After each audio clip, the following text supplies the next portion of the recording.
Varghese மூலன்ஸ் pictures மற்றும் try colour films வழங்கும் மாதவன் நடித்த GDN வெற்றி நடை போடுகிறது. அனைத்து இந்திய அண்ணா திராவிட முன்னேற்ற கழக அரசு இருக்கின்ற பொழுது இன்றைக்கு கிருஷ்ணகிரி மாவட்டம், தருமபுரி மாவட்டம், சேலம் மாவட்டத்தில் விவசாய பெருவிடுமக்கள் மலர் சாகுபடி அதிகமாக செய்கிறாங்க. இந்த மலர் சாகுபடி செய்த விவசாயிகள்லாம் இன்றைக்கு கர்நாடகத்தில் இருக்கின்ற பெங்களூருக்கு தான் இந்த மலர்களை கொண்டு போய் விற்பனை செய்ய வேண்டிய நிலை இருந்தது. அங்கே ஒரு சிண்டிகேட் போட்டு தமிழ்நாட்டிலிருந்து கொண்டு வருகின்ற மலருக்கு தகுந்த விலை கிடைக்காத காரணத்தினாலே இன்றைக்கு விவசாய பெருவிடி மக்கள்லாம் இன்றைக்கு கிருஷ்ணகிரியிலே அதிக அளவு மலர் உற்பத்தி ஆகின்றது. அங்கே சர்வதேச மலர் ஏல மையம் ஒன்று அமைக்கப்பட வேண்டும் என்று கோரிக்கை வைத்தார்கள். அந்த கோரிக்கையின் அடிப்படையிலே அம்மாவுடைய அரசு 20 கோடி ரூபாய் நிதி ஒதுக்கீடு செய்து சர்வதேச மலர் ஏல மையம் ஒன்று அமைக்கப்பட்டது. ஆனால் 26 கோடி ரூபாயில் அந்த திட்டம் நிறைவேற்றப்பட்டது. ஆனால் கடந்த கால ஆட்சியிலே அதை தொடர்ந்து செயல்படுத்தவில்லை. இந்த அரசு விவசாயிகளுடைய நலன் கருதி மலர் சாகுபடி செய்கின்ற விவசாயிகளுக்கு உதவுகின்ற விதமாக கிருஷ்ணகிரி மாவட்டத்திலே ஒசூரிலே கட்டப்பட்டுள்ள மலர் ஏல சர்வதேச மலர் ஏல மையத்திலே அந்த திட்டத்தை நடைபெறுவதற்கு உண்டான நடவடிக்கை மேற்கொள்ள வேண்டும் என்று அன்போடு இந்த நேரத்தில் கேட்டுக்கிறேன். மாண்புமிகு உறுப்பினர், இன்னும் உங்களுக்கு அடுத்து இன்னும் ஒரு 4 பேர் பேச வேண்டியது இருக்கு. ஆகையால் தயவு செய்து 2 பேர் பேசுறத ஒரு உறுப்பினர் தான் பேசுறேங்க.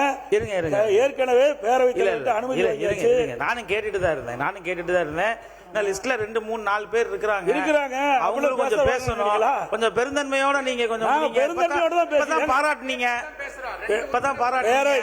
பேரவை துணை சுருக்கமா முடிங்க. அவரு பாரு வேளாண் பட்ஜெட் ஒண்ணு ஒரு விவசாயி பேசுங்க. ஏங்க இது குறுக்கீடு ரெண்டு பக்கம் போயிருக்கு. பேசுங்க சுருக்கமா பேசுங்க. பேரவைத் தலைவர் அவர்களே, மாம்பழம் பசியில் இருக்காங்க விவசாயிகள். மாம்பழம் இந்த ஆண்டு கடந்த ஆண்டு சரி, இந்த ஆண்டு சரி, மாம்பழ விளைச்சல் அதிகமாகிடுது. பயிரிட்ட விவசாயிகள் கடுமையாக பாதிக்கிட்டாங்க. விலை வீழ்ச்சியால் கடுமையாக பாதிக்கப்பட்டுட்டாங்க. இன்றைக்கு இந்த அரசு பயிரிட்ட விவசாயிகள் இந்த ஆண்டு விலை வீழ்ச்சியால் பாதிக்கப்பட்டிருக்கிறாங்க. அப்படி பாதிக்கப்பட்ட விவசாயிகளை கண்டறிந்து அவர்களுக்கு தேவையான நிவாரண உதவி வழங்க வேண்டும் என்று அரசுடைய கவனத்தை கொண்டு வருகிறேன். அதே போல மரவள்ளி கிழங்கு எங்களுடைய பகுதியில் இன்றைக்கு ஸ்டார்ச் உற்பத்தி பண்ணுறாங்க. ஜவ்வரிசி உற்பத்தி அதிகமாக இருக்குது. சேலம் மாவட்டத்தில் மரவள்ளி கிழங்கு பயிர்கின்ற அந்த விவசாயிகளுக்கு அவ்வப்போது மாவு பூச்சி விழுகுது. அதை தடுக்கிறதுக்குண்டான நடவடிக்கை இந்த அரசு மேற்கொள்ள வேண்டும் என்று கேட்டுக்கிறேன். விவசாயிகளுக்கு விலையில்லா மின்சாரம் கொடுப்பது இன்றைக்கு கிட்டத்தட்ட தட்கல் முறையில் அவர்கள் பதிவு செஞ்சு 9 மாதம் ஆகுது. இன்னும் கிட்டத்தட்ட 65,000 பேர் இதில் இடம்பெற்றிருக்கிறாங்க. அந்த தட்கல் முறையில் பதிவு செய்யப்பட்ட பம்பு செட்டுக்கு மின் இணைப்பு வேண்டி காத்து கொண்டிருக்கிற விவசாயிகளுக்கு உடனடியாக, வேகமாக, துரிதமாக இந்த தட்கல் முறையில் பணம் செலுத்தியவர்களுக்கு உடனடியாக மின் இணைப்பு கிடைப்பதற்குண்டான நடவடிக்கை மேற்கொள்ள வேண்டும் என்று கேட்டுக்கிறேன். அதாவது சீமை கருவேல மரம் இன்றைக்கு தமிழகத்தில் சீமை கருவேல மரங்கள் நிலத்தடி நீரை உறிஞ்சி வறட்சி ஏற்படுத்துகின்றன. மண்ணின் வளத்தை நச்சுப்படுத்துவதும் பிற நாட்டுப்புற தாவரங்கள் அழிக்கும் செய்கின்றன. இந்த உயர்நீதிமன்ற உத்தரவின்படி தமிழ்நாட்டுக்கின்ற சீமை கருவேல மரங்களை அகற்றுவதற்கு இந்த அரசு உரிய நடவடிக்கை மேற்கொள்ள வேண்டும் என்று கேட்டுக்கிறேன்.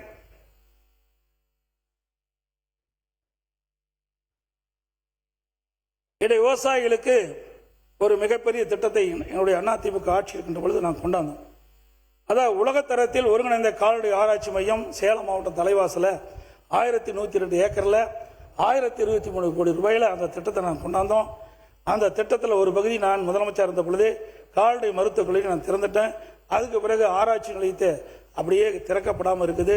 இந்த அரசு அந்த ஆராய்ச்சி நிலையத்தை திறக்கப்பட வேண்டும். இது ஒரு முக்கியமானது, விவசாயிகளுக்கு பயனளிக்கக்கூடிய திட்டம். இன்றைக்கு வேளாண் பெருமக்கள் உபதொழியாக இருப்பது கால்நடை வளர்ப்பு. அந்த கால்நடை வளர்ப்பு செய்கின்ற விவசாயிகளுக்கு இரட்டிப்பு வருமானம் கிடைக்க வேண்டும் என்பதற்காக இந்த திட்டத்தை நாங்கள் கொண்டு வந்தோம். நான் அமெரிக்கா சென்ற பொழுது அங்கே இருக்கின்ற பால் பண்ணையை பார்வையிட்டு ஒரு பசு ஒரு நாளைக்கு 65 லிட்டர் பால் கொடுக்குது. அதே போல கலப்பின பசுகளை நம்முடைய விவசாயிகளுக்கு இந்த ஆராய்ச்சி நிலையத்தின் மூலமாக உருவாக்கி விலையில்லாமல் கொடுத்து அந்த விவசாய தொழிலாளி வாழ வைக்க வேண்டும் என்ற அடிப்படையில் தான் இந்த கால்நடை பூங்காவை திறந்தோம். ஆனால் கடந்த காலத்திலே அந்த திட்டம் முழுமையாக நிறைவேறாமல் இருக்கின்றது. அந்த திட்டம் முழுவதும் பூர்த்தி அடைந்து விட்டது. ஆகவே இந்த அரசு விவசாயிகளுடைய நன்மை கருதி இந்த கலப்பின பசுக்களை ஆராய்ச்சி நிலையத்தின் மூலம் உருவாக்கி விவசாயிகளை கொடுத்து விவசாயிகளை வாழ வைக்க வேண்டும், விவசாய தொழிலாளியை வாழ வைக்க வேண்டும் என்று அரசுடைய கவனத்துக்கு நான் இந்த நேரத்தில் கொண்டு வரேன். அதே போல இன்றைக்கு எங்களுடைய பகுதியில் சேலம் மாவட்டம் மேட்டூர் சட்டமன்ற தொகுதி, ஓமலூர் சட்டமன்ற தொகுதி, எடப்பாடி சட்டமன்ற தொகுதி, சங்ககிரி சட்டமன்ற தொகுதி, 4 சட்டமன்ற தொகுதி உள்ளடங்கி 100 அடி திட்டத்தை கொண்டு வந்தோம். அதில் மேட்டூர் அணை நீர் நிரம்பி உபரியாக வெளியேறுகின்ற பொழுது நீரேற்றத்தின் மூலமாக சுமார் வறண்ட 100 ஏரிகளுக்கு நீர் நிரப்புகின்ற திட்டம் இதனுடைய நோக்கம். இதில் கிட்டத்தட்ட அதிமுக ஆட்சி இருந்த பொழுது சுமார் 60% நிறைவேற்றியிருந்தோம். அதுக்கு பிறகு வந்த ஆட்சி முழுமையாக நிறைவேற்றவில்லை. இன்னும் ஒரு 25% எஞ்சி இருக்கின்றது. ஆக விவசாயிகளுடைய நலன் கருதி அந்த எஞ்சிய ஏரிகளுக்கும் நீர் நிரப்புகின்ற பணியை இந்த அரசு முன்னெடுக்க வேண்டும் என்று இந்த நேரத்தில் தெரிவிக்கின்றேன். அதேபோல அத்திக்கடை அவனாசி திட்டம், எனக்கு முன்னால் இருக்கிற உறுப்பினர் கூட பேசினாங்க. அந்த திட்டம் நான் 3 மாவட்டத்தை உள்ளடங்கிய திட்டம். ஈரோடு மாவட்டம், திருப்பூர் மாவட்டம், கோவை மாவட்டம். இதை நீண்ட காலமாக போராடிட்டு இருந்தாங்க, 50 வருஷமா போராடிட்டு இருந்தாங்க. அந்த போராட்டத்துக்கு தீர்வு காண வேண்டும் என்று இதை புரட்சித் தலைவி அம்மா அவர்கள் உத்தரவு போட்டு நான் பொதுப்பணித்துறை அமைச்சராக இருந்த காலகட்டத்தில் அந்த திட்டத்தை அறிவிக்கப்பட்டு அந்த திட்டம் 1652 கோடி ரூபாயில் உருவாக்கப்பட்டு முழுக்க மாநில நிதியிலிருந்து இந்த திட்டம் நிறைவேற்றத்திற்காக தொடங்கப்பட்டது. அப்பொழுது அதிமுக ஆட்சி இருக்கின்ற வரை சுமார் 70% பணிகள் நிறைவேற்றப்பட்டன. எஞ்சிய பணிகள் கடந்த ஆட்சியில் நிறைவேற்றப்பட்டு அதை இப்பொழுது அங்கங்கே சிறு பிரச்சனை இருப்பதாக சொல்றாங்க. அதை சரி செய்து இந்த அத்திக்கடை அவனாசி திட்டம் முழுமையாக விவசாயிகளுக்கு பயனளிக்கக்கூடிய அளவிற்கு செயல்படுத்த வேண்டும் என்று அரசுடைய கவனத்துக்கு நான் கொண்டு வரேன். அதே போல அத்திக்கடை அவனாசி திட்டம் 2, அந்த திட்டத்தை எஞ்சிய பகுதி கட்டம் 2, அந்த திட்டத்திற்கும் அனைத்து இந்திய அண்ணா திராவிட முன்னேற்ற கழக அரசு இருக்கின்ற பொழுது அந்த பகுதியில் இருக்கின்ற விவசாயிகளுடைய கோரிக்கையை ஏற்று விரிவான திட்ட அறிக்கை தயாரிக்கப்பட்டு அதுக்கு பிறகு ஆட்சி மாற்றம் ஏற்பட்டுவிட்டது. ஆட்சி மாற்றம் வந்த பிறகு அந்த திட்டத்தை அப்படியே விட்டுவிட்டார்கள். ஆகவே இந்த அரசு அத்திக்கடை அவனாசி திட்டம் கட்டம் 2 நிறைவேற்ற வேண்டும் என்று அரசுடைய கவனத்துக்கு நான் கொண்டாடுறேன். நடந்தாய் வாலி காவிரி திட்டம், இது ஒரு அற்புதமான திட்டம். இதை நான் முதலமைச்சராக இருந்த காலகட்டத்தில் மாண்பு பிரதமரை அவர்களை சந்தித்து இந்த திட்டத்தை நிறைவேற்ற வேண்டும் என்று கோரிக்கை வைத்தேன். மாண்பு பிரதமர் அவர்களும் ஏற்றுக்கொண்டு 2 நாடாளுமன்றத்தில் 2 அவையினுடைய கூட்டுக்குழு கூட்டத்திலே மேதகு குடியரசுத் தலைவர் உரைகளை இடம்பெறச் செய்து அதை நிறைவேற்ற வேண்டும் என்று உத்தரவு பிறப்பித்தார்கள். அதற்கு சுமார் 11,250 கோடி 2024-25 ஒதுக்கப்பட்டது. மாநில அரசு, மத்திய அரசு 60%, மாநில அரசு 40%. இந்த திட்டத்தினுடைய நோக்கம் மேட்டூர் அணை நிரம்பி காவிரியிலிருந்து வெளியேறுகின்ற பொழுது அல்லது மேட்டூர் அணையிலிருந்து நீர் திறக்கப்படுகின்ற பொழுது காவிரி ஆற்றில் 2 கரை ஓரங்களில் இருக்கின்ற நகரத்திலிருந்து வெளியேறுகின்ற அசுத்த நீர் காவிரி நதியிலே கலங்கி மாசுபடுகின்றது. அந்த மாசுபட்ட நீரை சுத்தப்படுத்தி காவிரி ஆற்றிலே விடுவது. அதேபோல பவானி சாலிருந்து வெளியேறுகின்ற நீர் காவிரி ஆற்றிலே வந்து கலக்கின்றது.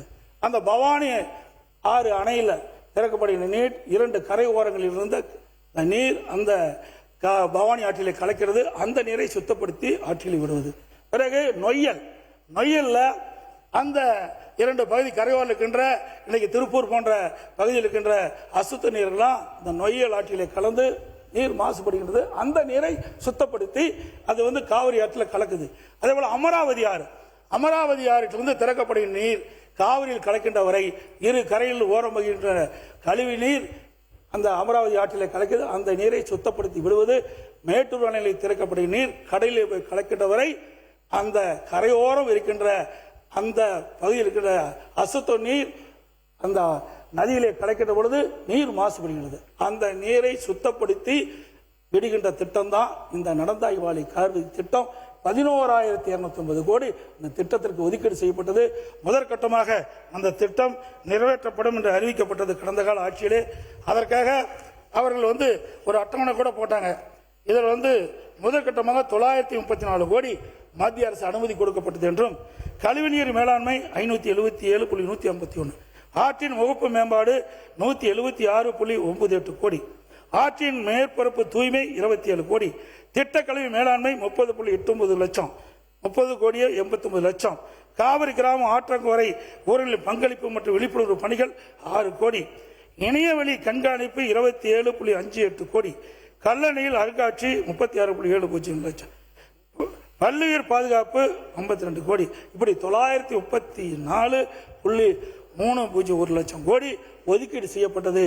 ஆனாலும் அந்த திட்டத்துக்கு எந்த முன்னெடுப்பும் நடக்கவில்லை. ஆகவே நடந்தாய்வாடி காவிரி திட்டம் என்ற அற்புதமான திட்டத்தை இந்த அரசு நிறைவேற்றப்பட வேண்டும்.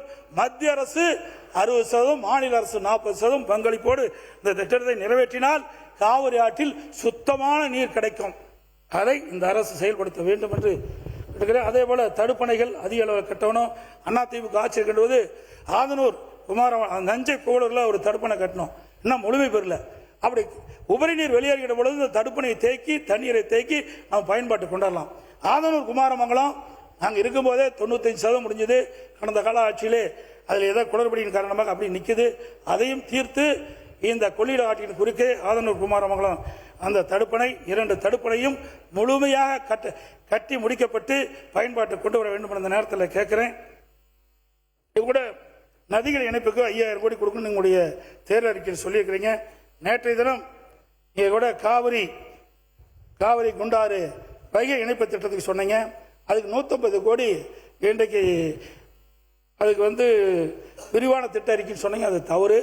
ஏற்கனவே இந்த திட்டம் செயல்பாட்டுக்கு வந்துட்டுது. ஏற்கனவே விரிவான திட்ட அறிக்கை தயாரிக்கப்பட்டு இதற்கு சுமார் 14,000 கோடி நிதி தேவைப்படும் என்றும் அதுக்கு நிதி ஆதாரம் செயல்படுத்தப்பட்ட முழுக்க மாநில நிதியே செலவழிக்கப்படும் என்று அந்த திட்டத்துடைய நோக்கம். அந்த திட்டம் நானே நேரடியாக போய் துவக்கி வச்சேன். கிட்டத்தட்ட ரெண்டா பிரித்து 700 கோடி டெண்டர் வச்சோம். ஆனால் சிவகங்கை வரை நிலஎடுப்பு பணி முடிஞ்சது. அவை இதற்கு 150 கோடி ஒதுக்கி இருக்கிறீங்க. நீங்கள் நதிகள் இணைப்புக்காக 5000 கோடி ஒதுக்கப்படும் என்று உங்களுடைய தேர்தல் அறிக்கையை குறிப்பிட்டிருக்கிறீங்க. அதனால் இந்த ஆண்டு இந்த திட்டம் நிறைவேறுவதற்கு 2000 கோடி ஒதுக்குங்க. ஏன்னா இந்த 5 மாவட்ட மக்கள் பயன்பெறுவாங்க. இந்த 5 மாவட்டம் வறட்சியான மாவட்டம். மேட்டூர் அணையிலிருந்து வெளியேறுகின்ற உபரி நீர் இன்றைக்கு அந்த பகுதியில் இருக்கின்ற மாயனூர் கட்டளை தடுப்பணையிலிருந்து திருப்பி விடப்பட்டு தினந்தோறும் 6000 கனஅடி இந்த கால்வாயின் மூலமாக 5 மாவட்டத்தில் இருக்கின்ற ஏரி குளங்கள் நிரப்பப்பட்டு விவசாயிகளுக்கு பயனளிக்கின்ற திட்டம். இந்த திட்டத்திற்கும் தேவையான நிதியை நிதியமைச்சர் அவர்களும் நீர்வளத்துறை அமைச்சர்களும் ஒதுக்க வேண்டும். நீர்வளத்துறை அமைச்சர் வலுவான அமைச்சர். ஆகவே இதற்கு தேவையான நிதியை ஒதுக்கி விவசாயிகளுக்கு நன்மை செய்ய வேண்டும் என்று அன்போடு இந்த நேரத்தில் கேட்டுக்கிறேன். வர்கீஸ் மூலன்ஸ் பிக்சர்ஸ் மற்றும் ட்ரை கலர் பிலிம்ஸ் வழங்கும் மாதவன் நடித்த GDN வெற்றி நடை போடுகிறது.